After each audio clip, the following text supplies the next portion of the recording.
All right, this video is going to give a recap of the demonstration that I showed the first day of class for how you're going to turn in your notebook pages for the experiments that we do this semester. And this will be the same process whether or not you're doing a virtual experiment from home or you're doing an in-person experiment where you're going to come into the lab.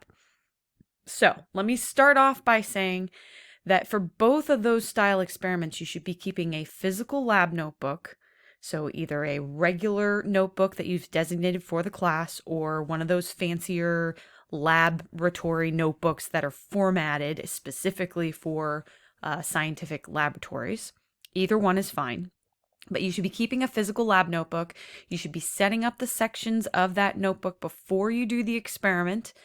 And then you should be completing all your work and calculations and data and everything in that physical lab notebook.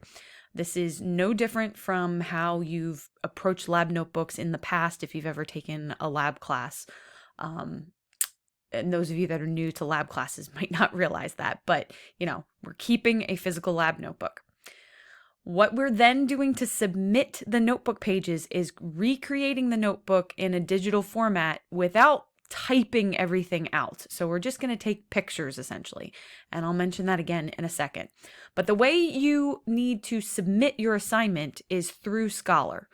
So I'm going to show you guys the steps again that you will need to take, and they start by making sure you know where to go in Scholar on our course website. So I'm looking at the student preview mode for Scholar right now. I'm on the main page where you come into the announcements, and I'm going to click on the Turn in Assignments link over here on the left. So when I click that, you're going to note that currently there are only two links on this page. One is for the virtual experiment that Group B is doing this week. The other one is for the in-person experiment that Group A is doing this week. As we get to other experiments this semester, more of these links will appear for the rest of the experiments. But for now, it's just these two links. And next week, when Group A and Group B are basically going to switch, Group B will then be able to use the link for the in-person experiment. And in 2 weeks, when Group A finally does the virtual experiment, Group A will be able to use this link. So these two links will probably be the only two that are on this page for a little while, because we're not going to get to the next sequence of experiments for a few weeks. All right, now I'm going to go ahead and click on, it doesn't really matter which one of these I click on, so I'll click on the virtual one. But again, you're going to see the same process each time that we submit something in this way. So if I click on this virtual one, it's going to ask me to sign in the first time I do this with my Google account. I believe after you've done this the first time, it should know which account to use. But if you have a personal Google account and our CNU emails are considered also Google accounts, and you switch back and forth between those two regularly, then you may need to sign in again later on whenever you have to go submit another one of these assignments. Now, I recommend that you use your CNU email account for this, just to keep all your school stuff in one spot. And I don't think there would be any problems with you using a personal account, but there might be on the grading side for me. So I'm going to just go ahead right now and say, please use your CNU email to sign in. So you'll click the sign in link. It's then going to ask you to sign in. You're going to put your CNU email in here, and you'll sign into your account. Now, I can't use my CNU email for this because that's associated as an instructor account, and it won't give me the same page. So I, unfortunately, am going to have to use my personal email here just to show you guys this demonstration. But again, please use your CNU email account. All right. It's going to ask me to sign in. And then once I'm signed in, I now have linked my Google Drive to this assignment. And what that has done is it has taken the template that is associated with this assignment, and it has made a file for me using that template, and it has put my name at the beginning of that file. So this is automatically going to happen as soon as you link your account. After you click one of these assignment links, you're going to end up with this file being created in Google Drive. And you've got some options at this point. So if I go ahead and click on this link for the file that has been created, it's going to open up a new tab with that file in Google Docs. And I can go ahead and now start to edit this file. However, if I was to close this submission page for the assignment, I could still access this file by going to my Google Drive. And I might be able to show you guys that if I try to type in Drive here. This is my personal Drive account. And if I go ahead and search the title of this, it said Amanda Thorson Digital Lab Notebook Template. So I'll search Digital Lab Notebook Template. Okay. I've done this a few times, so this is part of the reason why it's having a few of these are actually popping up. But you'll notice here, I can click on the file essentially, and I can go in and navigate to that file through Google Drive. So what I recommend that you do right after you open up this assignment is change the title of this to something a little bit more meaningful for the experiment. So if this is the Virtual 1 experiment, which is the amino acid chromatography, I'm going to go ahead and just change that at the top. And you can take your name out too if you really want to. It won't matter on my end whether or not your name is associated with that file. Maybe you even put on here that this is your notebook pages, just so that you know what that file is. And when I make those changes, I should now be able to come back into here, into my Google Drive. And let me see if I can find it. Right? And look, there's the file, right? So Google Drive or Google Docs is going to update things everywhere anytime you change things in that file. And so if I wanted to open this file now from within Google Drive, I can, right? I can open it up. And this is exactly the same page as I have opened up here, right? It's the same file. Heck, you can even see with that little green cursor that it's showing me logged in twice essentially, right? If I jump back over here, it shows me that little cursor.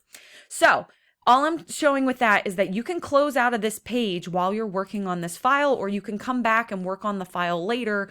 You don't have to be on this submission page to edit the file.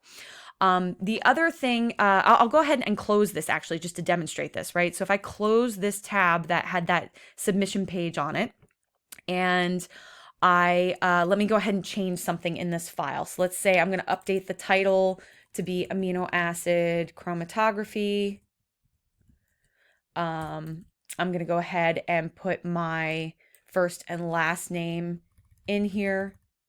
So Amanda Thorson, right? You can edit all of those things in that header, and I expect you to edit those things in the header. Wherever there's an X or wherever there's a placeholder, make sure you update those. What you're then going to do to the file is you're going to replace these images, and there's some instructions on each image for how to replace them with an image of this section in your lab notebook. Now, for the objective, it's totally fine if you want to just type that out here, since that's going to be such a small portion. You know, if you don't want to take a picture of that, feel free to type out what the objective is. But for everything else, because it's going to be fairly involved, it probably makes more sense to just take a picture and put it in here rather than retype everything into the digital format, because that would take you a really long time to kind of recreate everything that you've written down in your physical lab notebook into this file. And so replacing these images is as simple as just right-clicking on the image and coming down here to replace image. And then you can upload a file that's contained on your computer.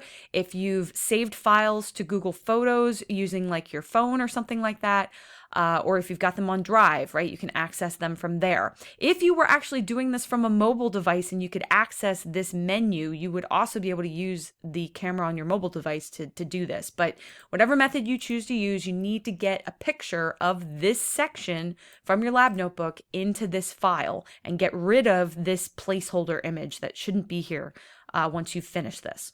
Now, if you need to take more than one picture, that's fine too. Just, keep the pictures sort of in the correct order as you put them in here. And it's also fine if these sections end up getting spread over multiple pages. Just don't change the formatting for the headers, because they are formatted so that there's a menu over here that I can quickly click on to get to each one of these sections. So you're just gonna, edit those things as needed without changing any of the headers. I'll remind you guys that this results in discussion section down here is only going to be used for the virtual labs. For the in-person labs, you will not need this section in your lab notebook because you're going to write a formal report where you will do a more intense version of this results and discussion section. So there's a little note here that says for virtual labs only. Now, when you finish editing this file, you still have to submit it. So just because we've created the file by going to the Google Assignments link the first time doesn't mean that it has actually been submitted for grading. So to submit it, we're going to go back to this Turn in Assignments page, and we're going to click on that same link that we clicked on the first time to create the file in the first place. Right? And if I click on this link again, it might ask me to sign in. In this case, it remembered that I was signed in here. And you'll notice down here, remember I changed the name of that file. It doesn't say Amanda Thorson digital notebook template anymore. It actually says the name that I changed the file to. And that's a good indicator that, any edits you've made to the file in Google Drive have now been reflected on this submission page. So you are ready to submit now. You don't have to click anything else on this page. You don't have to add any files. You don't have to create any files. You're just going to go ahead and click submit. Now, it's going to double check that you're ready to submit. So you're going to click submit again. And once this finishes submitting, you're not going to be able to edit the file again.